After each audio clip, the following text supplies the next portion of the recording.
Construções subaquáticas. Como a tecnologia e a engenharia conseguem fazer isso? Muitos trabalhadores estão lutando arduamente contra as violentas correntes oceânicas para concluir a construção de um pilar de ponte subaquático.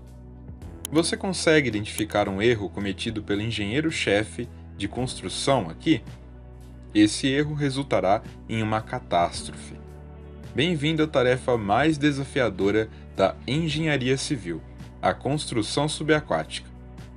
Embora chamemos isso de construção subaquática, os engenheiros de hoje evitam a água completamente ao construir uma estrutura dessas.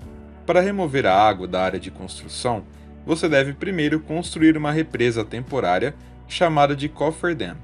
Trabalhar diretamente sob a água está longe de ser um método prático. A próxima questão que surge é como construir o cofferdam sob a água. O primeiro passo é erguer essas pilas de guia com a ajuda de uma máquina de martelo de cravação de estacas. As pilas de guia fornecem orientação para a construção do cofferdam. Em seguida, os trabalhadores cravarão muitas estacas de chapa no solo, com a ajuda da mesma máquina. Essas estacas de chapa têm conexões de intertravamento em ambas as extremidades da seção. Um mecanismo de intertravamento tão inteligente significa que o vazamento de água será mínimo. As estacas de chapa são cravadas no leito oceânico até atingirem a rocha de base. A ordem de cravação é do canto para o centro, de forma que o alinhamento possa ser mantido dessa maneira. Você notou algo especial sobre a máquina de martelo de cravação de estacas? Ela não está apenas empurrando as estacas de chapa para baixo. Você pode imaginar facilmente o que aconteceria se essas estacas fossem apenas empurradas para o solo. Para penetrar no solo, a máquina utiliza vibração. Se você observar cuidadosamente, verá essas pequenas mas rápidas vibrações. A especialidade dessa máquina reside no fato de que ela consiste em dois pesos excêntricos contrarrotativos. O propósito desses pesos é induzir vibração na máquina. Essa embarcação de superfície plana, chamada barcaça, é empregada para transportar maquinários e componentes necessários no local de construção. Agora estamos prontos para a grande fase do projeto de construção: bombear a água do cofferdam. No entanto, antes de fazer todo esse trabalho, os engenheiros tinham uma grande tarefa a cumprir. Vamos ver o que era. Antes de entrar na fase de bombeamento de água, os engenheiros do projeto tiveram que fazer um estudo geotécnico detalhado do solo, onde o cofferdam seria construído. Eles selecionaram o terreno para que ele pudesse suportar a carga da estrutura permanente. O teste mais comumente usado para medir a resistência do solo é um teste in situ chamado teste de penetração de cone. Você pode ver como o dispositivo de teste de penetração de cone é colocado no leito oceânico.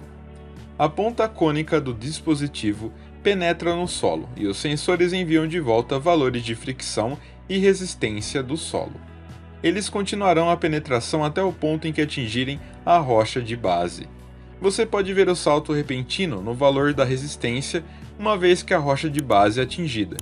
Com a ajuda desse teste prático, os engenheiros sabem quão profundamente as estacas de chapa devem ser cravadas. Essas estacas devem atingir a rocha de base. Agora vamos voltar ao projeto e começar a bombear a água. À medida que o nível da água baixa, você notará vazamento de água entre as estacas de chapa. Isso se deve à diferença de pressão da água. Estacas de chapa de camada única estão falhando, então precisamos dobrá-las. O espaço entre essas paredes de estacas de chapa geralmente é preenchido com material granular, como areia, cascalho ou rocha quebrada. Esse cofferdam de dupla camada resistirá efetivamente ao vazamento de água entre as estacas. Agora vamos remover toda a água do cofferdam. Felizmente, não há vazamento de água visível. Oh não, o que aconteceu? Todo o cofferdam desabou para dentro.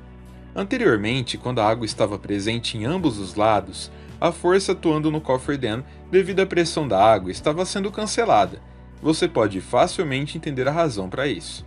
No entanto, quando a água desse volume desaparece, haverá uma enorme força para dentro que destrói o coferdam.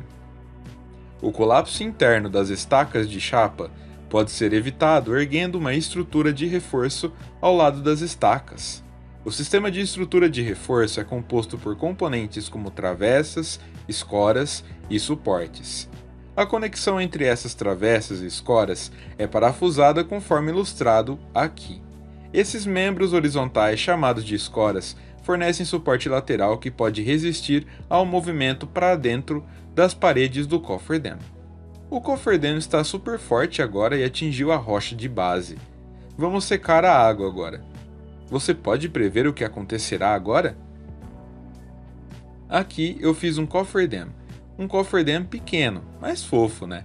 Vamos ver agora o que acontece se eu remover a água do coferdam. Estou removendo a água. Você viu isso? Uma forma de U bonita. As partículas de água estão viajando como uma forma de U abaixo do coferdam. Isso é devido à diferença de pressão da água. O mesmo acontecerá dentro do coferdam também quando você remover a água dele. Similar ao experimento, o vazamento de água acontece em nosso coferdam também. As técnicas para evitar o vazamento de água são difíceis de realizar, então vamos bombear essa água de vazamento continuamente.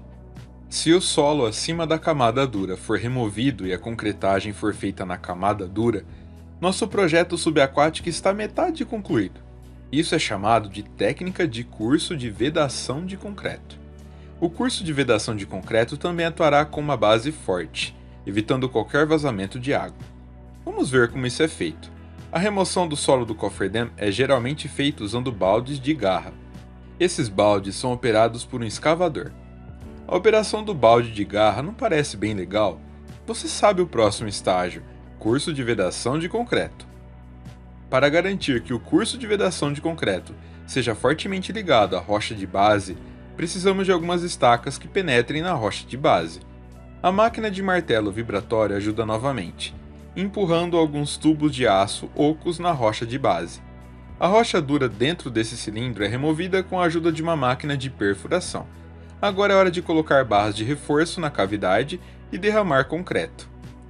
Uma vez que as estacas estão prontas, podemos construir o curso de vedação de concreto acima.